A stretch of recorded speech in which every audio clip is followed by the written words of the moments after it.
How many times have you started the year with a bang? New workout routines, financial goals, study plans, only to find yourself back at square one by February.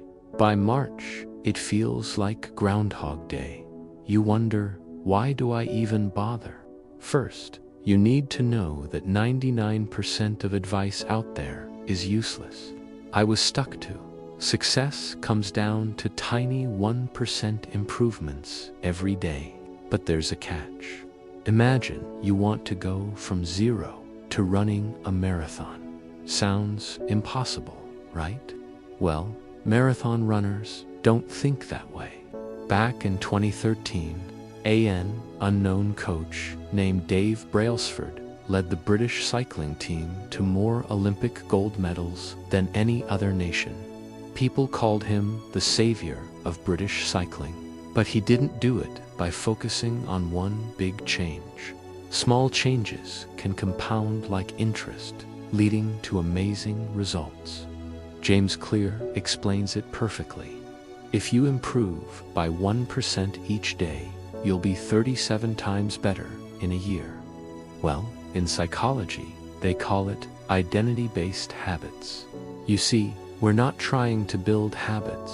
We're trying to become the type of person who naturally does these things. Write the word success, and I'll personally reply to you. Life is a series of small choices, not dramatic moments. You don't rise to the level of your goals. You fall to the level of your systems. Your goal is merely a manifestation of your belief. So focus on building a solid foundation first, one small habit at a time. By the way, if you're enjoying these ideas, please hit the like button. It helps others find this content and lets me know you want to see more. Also, if you're serious about improving, subscribe. You won't regret it. Every action you take, no matter how small, is a vote for the type of person you want to become. So don't wait for the perfect time to start. Start now, start small, and let the compounding effect work its magic. It might not feel like it at first, but you're planting seeds that will grow into big results over time. It's my way of ensuring that you're actually applying this knowledge to your life. Remember, actions speak louder than words. So prove to yourself that you're serious about this. It's determined by the tiny choices you make every single day. So ask yourself, will you change by design or by default? The choice, as always, is yours. For example, if you want to read more, don't just think I'm trying to read more. Think I am a reader. Once you identify yourself as a reader, buying a book becomes a natural thing to do. The habit isn't the goal, the identity is.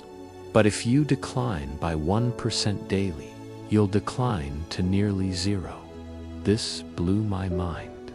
It means small improvements can lead to huge success, but small declines can lead to massive failure. So it's all about making the decision to improve 1%. Instead, he focused on hundreds of tiny 1% improvements. These included fancy bike seats, special tire pressure. I want you to pick one small habit to improve for 7 days. Maybe it's drinking more water, doing one push-up, or reading one page. But here's the catch. It has to be stupidly easy. There's this one thing that can either make or break your success. It's a mental game that you have to win before you can achieve anything. Want to know what it is? Click this video right here and I'll reveal the one secret that can make or break your success. Plus, it's the missing piece to everything I've taught you so far. But remember, it only works if you actually apply it. Don't miss out. You should be able to do it without even thinking about it. For example, if you want to drink more water, set a reminder on your phone. If you want to do more push-ups, put your shoes right next to your bed. If you want to read more, buy a book on your phone while lying in bed. Pretty soon, you won't even notice you're doing these things. It'll just become who you are. Even teaching writers to wash their hands properly to avoid getting sick. Each improvement alone seemed insignificant, but together they created a winning edge.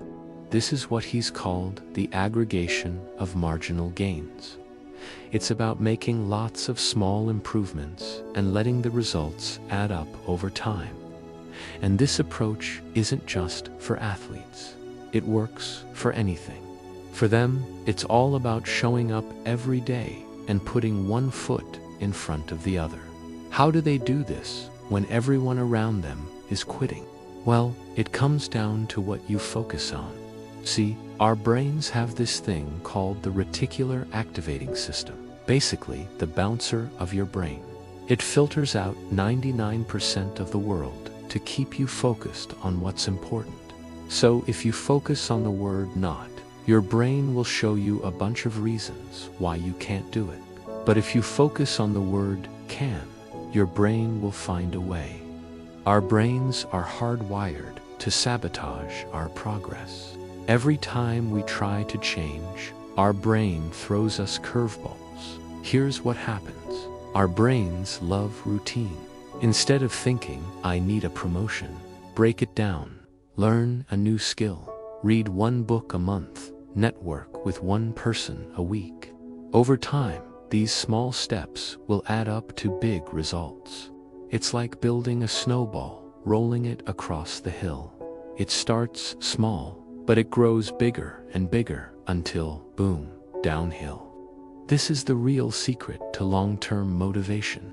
Small changes are easier to start and keep going. They fit into your busy schedule and don't require superhuman willpower. When you decide to make a big change, like waking up early, your brain freaks out. Think of your brain's CEO, the prefrontal cortex. It's the part that helps you plan ahead and make decisions, but it's not great at handling surprises. When you mess with its routine, it goes into overdrive, burning tons of energy and making you feel exhausted. Before you know it, you're back to your old habits. I spent over $10,000 on courses, bought countless books and self-help programs, yet I still felt like a loser. Our brains have a hard time dealing with major changes, but it's okay with tiny ones. Like when you upgrade your phone, it takes a few days to get used to the new buttons and apps, but after that, it becomes second nature. It's the same with habits. In psychology, they call it the habit loop. Every habit you do, from brushing your teeth to watching TV, has a habit loop. There's a signal or cue, like the time or a certain feeling, then the actual habit. And finally, a reward, which makes you feel good or satisfied. The problem is, these habit loops are carved deep into your brain. They're so ingrained that changing them feels like moving a mountain. But here's the genius part.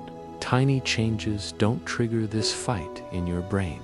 A 1% improvement each day doesn't seem threatening, so your brain lets it happen without much fuss. And that's how you stay motivated for longer.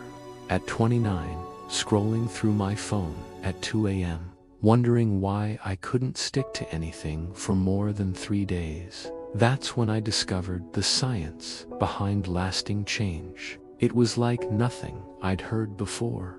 I won't give it all away just yet, but it gave me the missing piece to success. Well, because you're not alone, and the reason you're failing isn't what you think. It took me years to figure this out, so I'm gonna save you some time. You see, James Clear, the author of Atomic Habits, reveals a simple concept that will blow your mind. So here's the deal. Now, you're probably thinking, okay, so what should I do? Well, let's break it down. Let me tell you a story. For example, let's say you want to double your income, but here's the best part. Here's a challenge. So why does this work? This is the missing piece that most people don't get, but it gets deeper. By the way, if you're still here, leave a comment below. Here's the deal. James Clear puts it simply. Remember, the person you'll be a year from now isn't determined by dramatic moments of change.